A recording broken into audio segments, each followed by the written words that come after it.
L'enseignement dans le studium de Strasbourg est conséquent.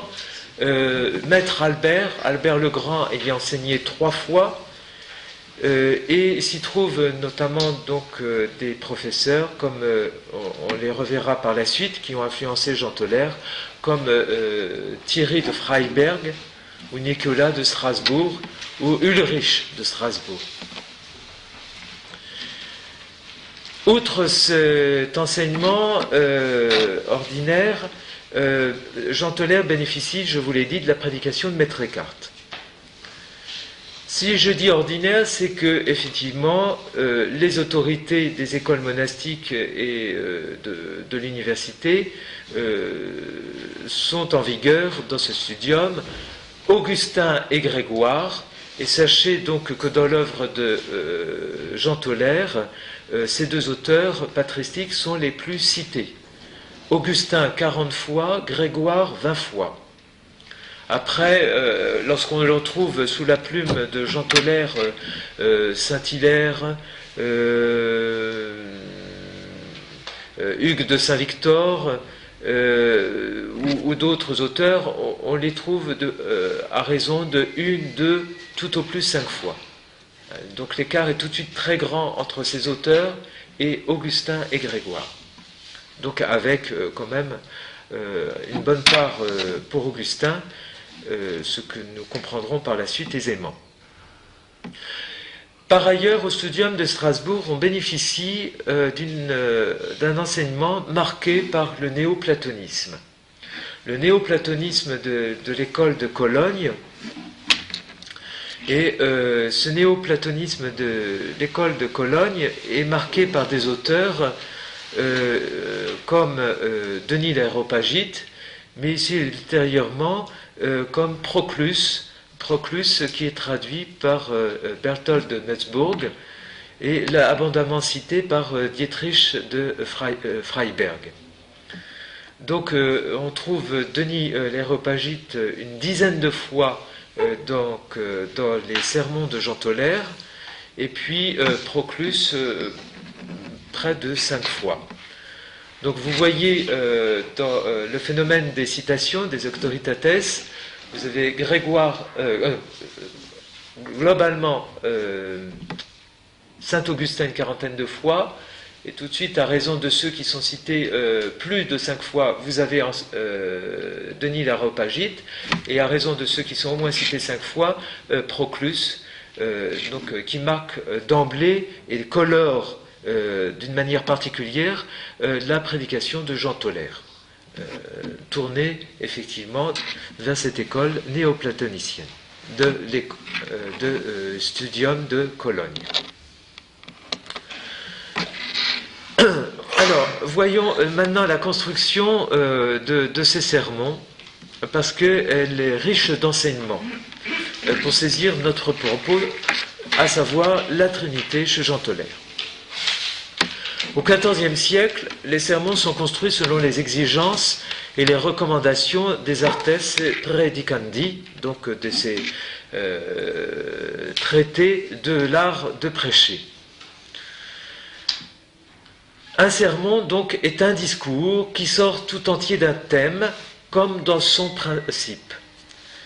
Tel un arbre qui sort de la racine, pour citer ces traités, tout entier d'un thème, tel un arbre qui sort de la racine, un sermon sort et procède d'un thème qui en contient toute la matière comme un germe. Ce thème est extrait de l'Évangile ou de l'Épître et tient lieu d'autorité. C'est une citation. Et comme nous le verrons ici dans le sermon, le thème, en l'occurrence pour le sermon 28, c'est « Nous parlons de ce que nous savons et nous attestons ce que nous avons vu ». Donc le thème est tiré de Jean 3, 11, l'Évangile de ce deuxième dimanche après la Trinité.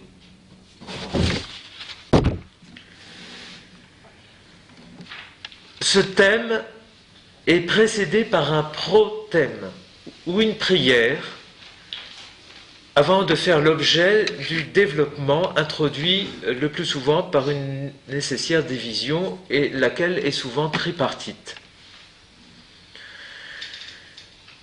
Donc nous avons donc un prothème qui est souvent une prière, une invocation à l'esprit de la part du prédicateur, le thème, la citation donc de l'évangile ou de l'épître, puis le développement, puis la conclusion au terme.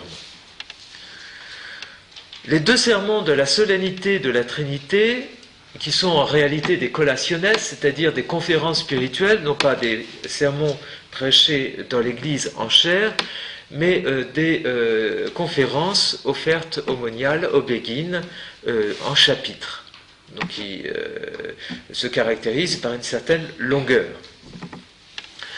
Sont composés, donc ces collationes sont composées selon les règles de l'ars praedicandi. À raison de 2 sermons prêchés le jour et la veille de la fête, il constitue une prédication bipartite dont le thème est extrait de l'évangile de Jean. Dans les sermons 28 et 29, le thème est « Ce que nous savons, nous le disons, et ce que nous voyons, nous l'attestons, et vous n'avez pas reçu notre témoignage. Quand je vous parle de choses terrestres, vous ne me croyez pas. Si je venais à vous parler des choses du ciel, comment pourriez-vous me croire ?» Le développement de chacun de ces thèmes est introduit par une division tripartite sur les choses du ciel, c'est-à-dire le mystère trinitaire en soi, sur l'image de la Trinité qui se trouve en l'homme, puis enfin sur la naissance de Dieu dans l'âme qui en résulte et nous ramène aux choses terrestres. Donc le développement tripartite, et ce que nous pourrons reprendre de Jean Tollaire, se développe en 3 registres: le mystère trinitaire en soi, l'image de la Trinité qui se trouve en l'homme, ou plus exactement en l'âme humaine, et enfin la naissance de Dieu dans l'âme qui en résulte et qui nous ramène, selon l'évangile de Jean, aux choses terrestres. Contrairement à l'ars praedicandi, la structure interne des sermons n'est pas directement commandée par le thème, mais par le prothème, d'ordinaire une prière. Or, dans les sermons de Jean Tollaire, le plus souvent, le prothème n'est pas une prière, mais l'expression de l'indicible mystère de l'essence divine. D'ailleurs, c'est assez propre à le type de prédication de Jean Tollaire, donc rassemblé ici dans ce corpus, à raison de 80 sermons ou collationes. Lorsqu'il est en chair, le prédicateur s'adresse à l'esprit pour ensuite s'adresser aux fidèles. Là, d'emblée, Jean Tollaire s'adresse à ses sœurs au monial dans une salle de chapitre. Il ne prend pas nécessairement soin d'invoquer cet esprit, mais ramène d'emblée l'auditoire qu'il connaît et qu'il retrouve à temps régulier, et le ramène au thème de sa prédication, à savoir le mystère, l'indicible, l'ineffable, ce qui ne peut être dit du mystère de l'essence divine. Alors ce prothème, ce prothème est caractérisé par une thématique, c'est le fond au-delà de toutes les représentations sensibles et rationnelles.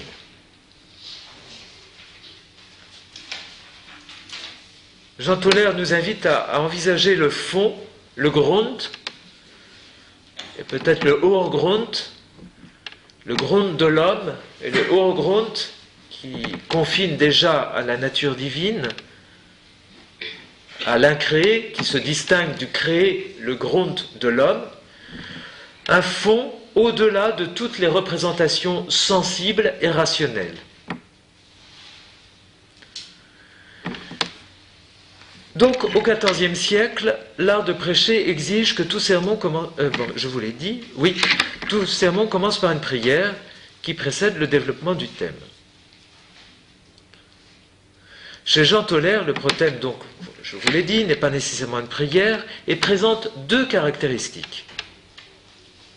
Enraciné dans une tradition illustrée par Denis l'Aréopagite, donc dimension néo-platonicienne du propos, le prothème est une mise en garde contre toutes les représentations sensibles et rationnelles qui contraindraient le mystère divin.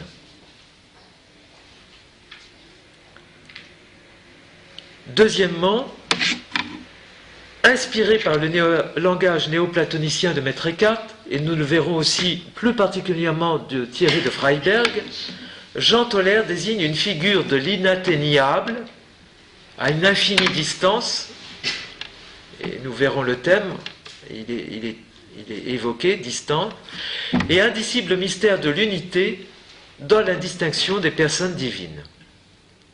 Donc dans ce prothème, un au-delà de toutes les représentations sensibles et rationnelles, et d'autre part, la figure de l'inatteignable et l'indicible mystère de l'unité, la dimension de l'unité, dans la distinction des personnes divines.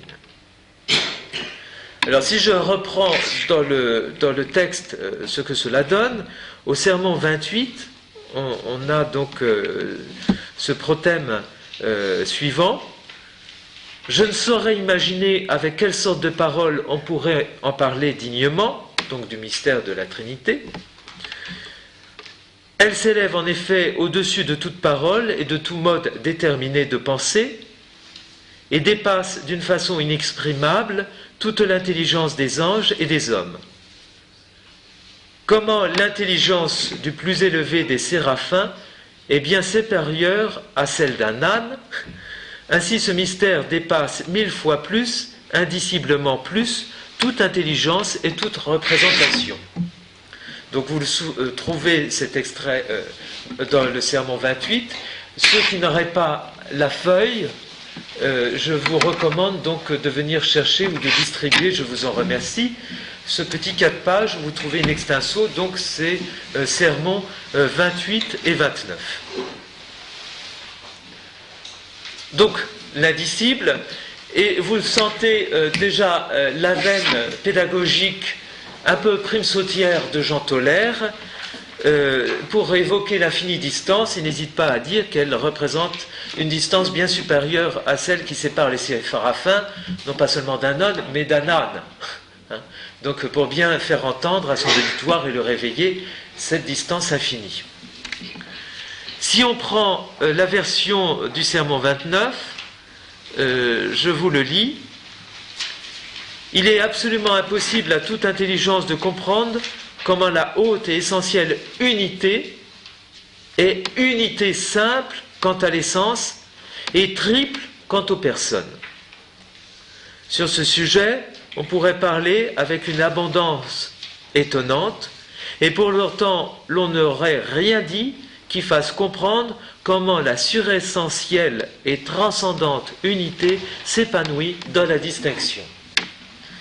Donc d'emblée, Jean Toller pose l'unité de Dieu, Adonai Erad, et puis je suis qui je suis d'Exode 3, 14, de la tradition, Dieu est un, mais néanmoins confessé en 3 personnes. Donc cette unité, elle est unité simple, nous reviendrons sur ces termes, quant à l'essence, et triple quant aux personnes. Alors sur ce sujet, on pourrait parler avec abondance étonnante, et pourtant on n'aurait rien dit, et vous sentez déjà dans la suite du vocabulaire, suressentiel, transcendante unité, on retrouve en réalité le matériau linguistique, le vocabulaire de l'école néoplatonicienne. Donc vous avez vu comment fonctionne le prothème, qui donne en fait les tonalités, les harmoniques de l'ensemble du sermon. Dans les sermons pour la solennité de la Trinité, ces caractéristiques que je viens de vous énoncer sont ressaisies sous la forme d'une exhortation à vivre une authentique vie spirituelle et une authentique expérience spirituelle. Au-delà d'une intelligence de ce qui demeure incompréhensible, le mystère trinitaire doit être éprouvé, et si je le dis, c'est parce que c'est dans le texte, éprouvé au gré du Gottesgeburt, d'une naissance de Dieu dans l'âme. Si je reprends effectivement les termes de Jean Toller, il est dit « Mieux vaut sentir ou éprouver tout cela que d'avoir à l'exposer. Dès lors, pour atteindre la simplicité divine, le prédicateur recommande une foi simple. » C'est dans le sermon 29. Je le cite un peu plus longuement. Si rien en effet n'est plus délectable et plus aimable que de sentir ce mystère, rien n'est plus aussi dangereux que de errer à son sujet. C'est pourquoi laissez vos discussions là-dessus. Croyez simplement et abandonnez-vous à Dieu. Les grands clercs, eux, qu'ont-ils autre chose à faire et n'ont-ils jamais été d'une raison si subtile que maintenant? Quant à vous, veillez à ce que la Trinité naisse en vous, dans le fond, non point sous la forme d'idées de raison, mais de manière essentielle, non pas en parole, mais en réalité. Alors, dans ce petit extrait de ce qui suit et ressaisit le prothème, vous avez d'emblée, effectivement, la dialectique commune à la prédication des ménistiques Renan, Eckhart et Jean Toller, et du regard que l'on a sur leur prédication, à savoir celle d'un Lebermeister qui se différencie du Lesemeister. Donc un maître de vie qui se différencie d'un maître des Écritures.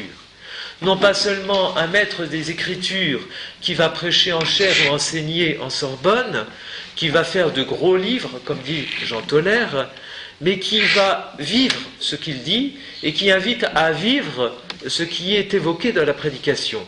Non pas seulement à raisonner sur la Trinité, mais à la vivre dans sa vie spirituelle. Donc à lui donner, en réalité, selon les termes de la Gottesgeburt, naissance. Mais pour cela, il faut croire simplement et s'abandonner. Alors là, on peut le prendre au sens moral du terme, surtout si on a mis en vis-à-vis les grands clercs qui raisonnent. D'ailleurs, qu'ont-ils autre chose à faire? C'est pas moi qui le dis, c'est Jean Toller. Mais on peut l'entendre sur le plan moral, se croyez simplement et abandonnez-vous à Dieu. Mais en fait, cette lecture morale que l'on aurait de Jean Toller s'enracine toujours dans un propos théologique. Le « abandonnez-vous à Dieu », effectivement, s'enracine dans le détachement écartien. Le détachement écartien, qui n'est pas simplement moral, mais qui est proprement théologique. Ce détachement écartien, où pour envisager Dieu dans sa réalité, il faut effectivement s'abstraire de toute image, de tout langage, de tout concept qui contraindrait le mystère divin.